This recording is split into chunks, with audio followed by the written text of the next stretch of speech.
புவி வாழ்த்த வாழ்க. ஏகாதசி விரதத்தோட முக்கியமான அறிவியல் காரணங்களை பார்க்கலாமா?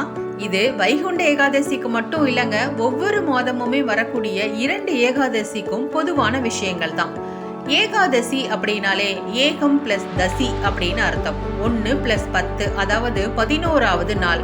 அமாவாசை மற்றும் பௌர்ணமிக்கு பிறகு வரக்கூடிய 11வது திதி தான் ஏகாதசி.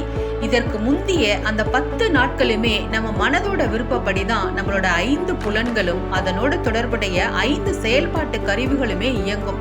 புரியும்படி சொல்லணும் அப்படின்னா, தெரிந்தோ தெரியாமலோ நாம் செய்யும் அனைத்து பாவங்களுக்குமே காரணம் நம்மளோட 11 இந்திரியங்கள் மட்டும்தான். 15 நாட்களுக்கு ஒரு முறை வயிற்றுக்கு ஓய்வு கொடுத்து விரதம் இருக்கும்போது நம்ம உடல்ல இருக்கக்கூடிய ஹார்மோன்கள் எல்லாமே சீராகி அதனால நம்ம உடல் எடையுமே சீராகும்.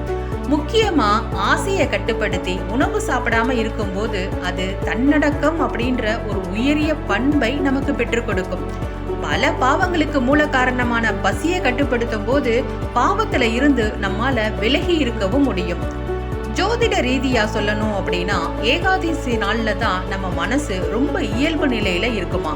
அதனால மனதை மற்ற விஷயங்கள்ல செலுத்தாம இறைவனை நோக்கி நம்ம தியானிக்கும் போது கிடைக்கக்கூடிய அந்த மன தூய்மை நமக்கு ஞானத்தை பெற்றுக் கொடுக்கும். ஏகாதசிக்கு மறுநாள் துவாதசி பாரணை பண்ணுவாங்க. இதுவும் அறிவியலோடு தொடர்புடையதுதான். முழு பட்டினிக்கு பிறகு நேரம் கடத்தாம அதிகாலையில சாப்பிடணும். விரதத்தின் காரணமாக ஏற்பட்ட அசிடிட்டி மற்றும் வயிற்று புண்ணை சரி செய்து செரிமானத்தை சீராக்கக்கூடிய உணவு வகைகள் சேர்க்கப்பட்டு வயிற்றுக்கு தொல்லை கொடுக்கக்கூடிய உணவுப் பொருளை தவிர்க்க சொல்லுவாங்க. பாரணைக்கு முன்னாடி குரு அல்லது ஆச்சாரியார் பாதத்திற்கு பூஜை செய்து அந்த ஸ்ரீபாத திருத்தத்தை உண்ட பிறகுதான் உணவு உட்கொள்ளணும்.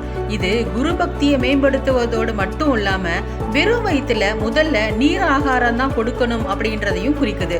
இப்படி நம்ம முன்னோர்களோட அனைத்து சம்பிரதாயங்களுமே நம் உடலோடும் மனதோடும் தொடர்புடைய அறிவியல் காரணங்களா மட்டும்தான் இருக்கு.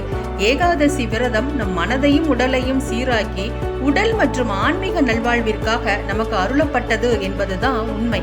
மீண்டும் ஒரு பதிவில் நாம் சந்திப்போம்.